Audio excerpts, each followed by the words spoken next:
Obi can't move backward. Obi being a vice to Atiku, they are not going to win any election. Like he said, if there is an election drawn today between Obi and Atiku, Obi will flog Atiku hands down like pieces, almost in all the states of the federation, even in his own state, even in Adamawa. Nigerians will support Obi, who is the most attractive candidate today to challenge Asiwaju, to now want to be a vice to Atiku that cannot galvanize any base. Tell me the state that Atiku can galvanize their voter.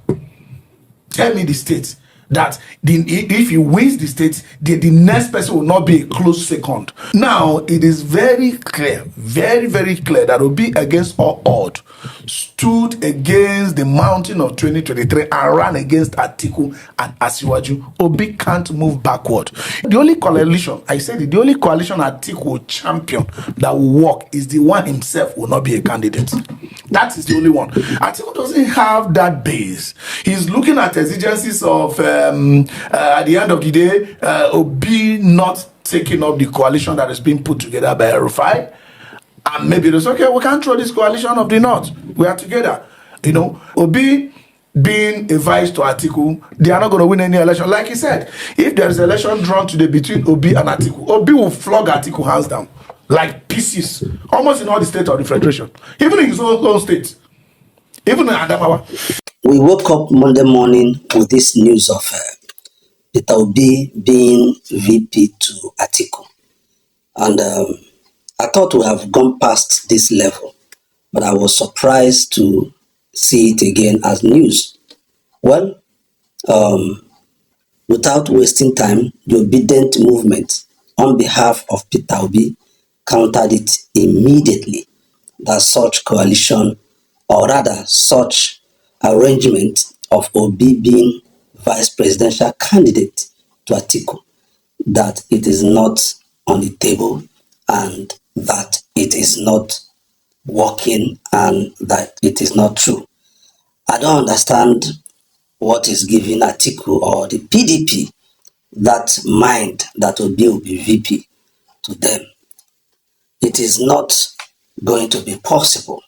Now, reason being that you don't use the most popular candidate to make VP. Yes, Obi is open to coalition and coalition should happen. But in coalition that has happened other places, which I will give example with dates and countries, where there have been coalitions that have actually removed even sitting presidents. In all those coalitions, they always choose the most popular candidate. That is the right thing to be done. So, yes, Obi should form coalition. If Atiku wants to be part of the coalition, that will be beautiful. However, Obi being the most popular candidate, the only candidate that has large grassroots followership, is the one that should be the flag bearer. He should be the one that should be nominated as the presidential candidate. So let me give you examples of countries and that had formed coalition before and that worked and how they chose the most popular candidate. And I will give only African countries. I won't go far. I'll just give like 3 countries. Number 1 is Senegal in the year 2000. There was a coalition of Senegalese Democratic Party, PDS. They came together, they formed a coalition that defeated the incumbent government that had been in power since independence. So, and they chose the most popular candidate to represent them in that coalition. And that was how they were able to win that election. So it happened in Senegal in the year 2000. You can Google it. They chose the most popular candidate who won the election. Coming again to Kenya in the year 2002, they also had a coalition. And in that coalition, they chose the most popular candidate by the name of Kibaki. Now, in that coalition, they also had Odinga. Odinga was also a known name, but Odinga was more of an activist, but Kibaki was far more popular. So they chose Kibaki. And in that election, they won the ruling party that had also been in power for since independence. That is actually Arab Moi, the party of Arab Moi. They defeated him in that election for Kibaki to be the president. So again, in that coalition, they chose Kibaki, who was the most popular candidate. Let me come back home to Nigeria in 2015. Now, APC was formed. Tinubu's party and Buhari's party and other parties, they came together and formed the APC.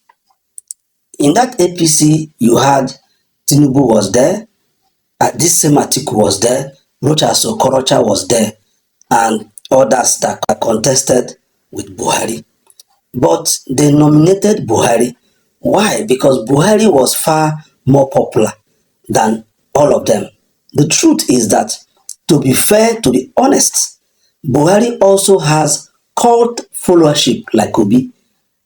Atiku and Tinubu, they don't have cult followership.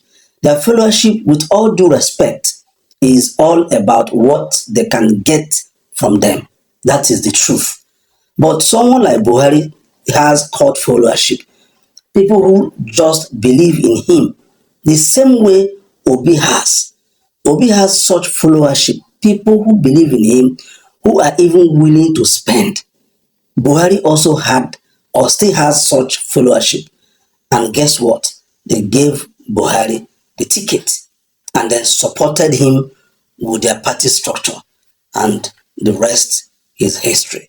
They defeated Jonathan. So, over the years, history has shown that when coalition is formed, it is always better and it is always the best thing to give the ticket to the most popular candidate, especially when you are in opposition, because that will help you to get public support, and then you use the party structure to support him. Now, one may be asking, how do you know that Peter Obi is more popular than Atiku? It's simple. The truth is, let's look at their contesting for election. Atiku contested election in 2007, even with Bola Tinubu as the then governor of Lagos State backing him up. He contested under the Action Congress, AC. Even with the support of Bola Tinubu, he was then the Lagos State governor. Guess what? Nobody even knew that Atiku contested the election. That election was between Yaradua and Buhari. Atiku was not even in the picture. That will show you how unpopular he is. So, Atiku contested again in 2019.